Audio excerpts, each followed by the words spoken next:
Eugenio, y a propósito de la descripción que tú hacías, al Cayo, ¿cuánto de sobreinterpretación crees que pudo haber habido, mirado en la retrospectiva del tiempo, sobre todo en estos últimos 2 años, de lo que la gente estaba planteando como demandas? ¿Cuánto de sobreinterpretación hubo que quedó reflejado luego en esta lógica para muchos incluso hasta refundacional? Es que pienso que esa es un dilema falso, o sea, porque las interpretaciones son performativas. O sea, yo hago, como decía un poco Maturana, yo hago un diagnóstico en función de lo que quiero. No es que quiero lo que me indica el diagnóstico. Entonces, lo concreto que aquí se impuso un deseo, que era de la reforma y del cambio, en base al cual se hizo un diagnóstico. Recuerda que la derecha que deseaba asumir el gobierno, había fundado el diagnóstico que Chile estaba durmiendo una gran siesta y que había que despertarlo y que eso solamente lo podía hacer Sebastián Piñera. Hoy día esa misma derecha mira el pasado como si hubiese sido simplemente una época de gloria, porque quiere volver al gobierno. O sea, entonces lo que importa es lo que se quiere.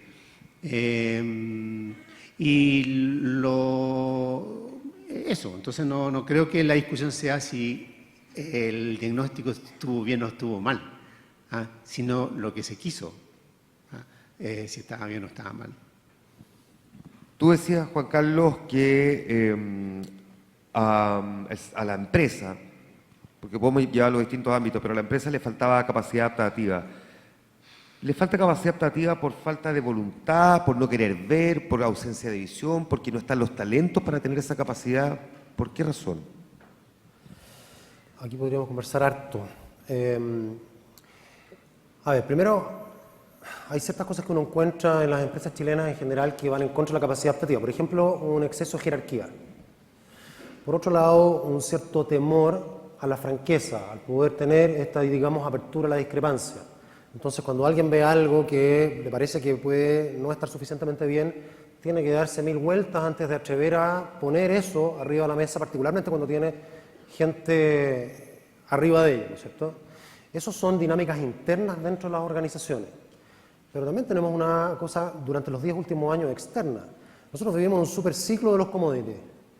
Entonces, ¿qué es lo que ocurre? Que no nos hicimos las preguntas que teníamos que hacernos. Como todo andaba bien, gracias a eso, que es un factor exógeno, seguimos con la ola. Ahora que se está acabando ese superciclo de los commodities, recién nos estamos empezando a hacer las mismas preguntas que alguna vez nos estábamos haciendo hace 10 años. Perdimos 10 años en este país para poder reconvertir ciertas industrias, para poder ser mucho más competitivos de lo que estamos haciendo hoy día. Y agrégale un pedazo adicional, ¿no? Yo estoy siendo bastante, y soy consciente de eso, bastante cargado en mis apreciaciones, pero creo que es necesario provocar ciertas cosas. Aquí hablamos mucho de competencia, de libre competencia. Hay muchos rubros en este país donde falta competencia. Se han ido creando suertes de nichos monopólicos. Si tú empiezas a comparar precios, por ejemplo, de muchas cosas que existen en este país, con otros países que eventualmente deberían, por el valor de la mano de obra, ser más caros que acá, acá es más caro. Que probablemente, y eso por falta de competencia. Probablemente lo que se tiende a asimilar es libre mercado como sinónimo de libre competencia y no necesariamente son sinónimos. El libre mercado muchas veces lo que no hay es competencia libre. Así es.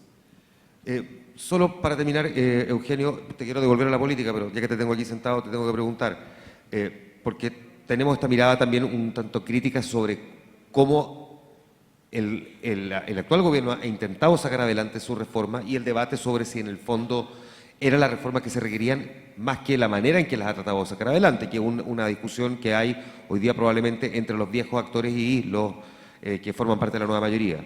Pero al frente tenemos una oposición que en estos 2 años todavía no ha sabido, digo más que oposición, voy a hablar de la oposición de centro-derecha, porque la oposición puede ser mucho más amplia que la centro-derecha, no ha sabido capitalizar precisamente esa baja, esa desaprobación tan alta que tiene el gobierno. Incapaces, incluso hemos visto en estos días, de ponerse de acuerdo en un nombre para ponerle a esa coalición.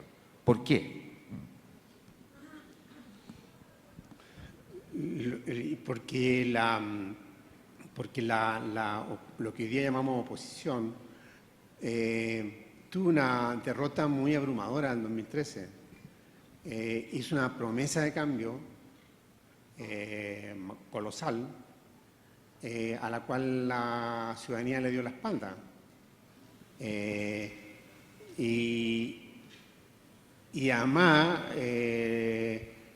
su gestión de gobierno fue cuestionada desde su propio seno por muchos sectores que estimaban que no estaban cumpliendo con los principios por los cuales había sido electo. Entonces, el mundo de la centroizquierda construyó, digámoslo así, un nuevo relato en torno a la reforma. El mundo de la centroderecha, y bueno, bien o mal Eugenio, lo construyó. acércate un poquito más al micrófono. Y el problema está que la centroderecha, después de la catástrofe de la nueva forma de gobernar, que fue el primer año de Piñera, se quedó simplemente sin relato alguno. Yo diría el único relato que tiene es el retorno de Piñera, pero o está discutiendo, tengo entendido, sobre la noción de justicia a través de los think tanks. O sea, es una conversación muy primitiva. Yo creo que tanto unos como otros tienen el mismo problema, que es cómo encarar una sociedad mucho más compleja, como decía antes, y al cual se aplica exactamente lo que Juan Carlos ha dicho respecto a otro tipo de organización como la empresa. Una sociedad a la cual no se le puede seguir vendiendo certezas, porque en realidad eso es venderle un producto que no existe, pero que a su vez es más reflexiva, es más demandante y todas las cosas que hemos señalado. Ya estamos en el tiempo, lamentablemente. ¿Cuánto aquí saben formatear computadores? ¿No? ¿Formatear computadores? ¿No? ¿No especialidad? ¿Formatear un computador? No. Ya. No, hasta ahora. Ya. Le quiero agradecer a los dos el que hayan estado conversando aquí, que hayan expuesto también, y a ustedes en esta primera parte de esta mañana.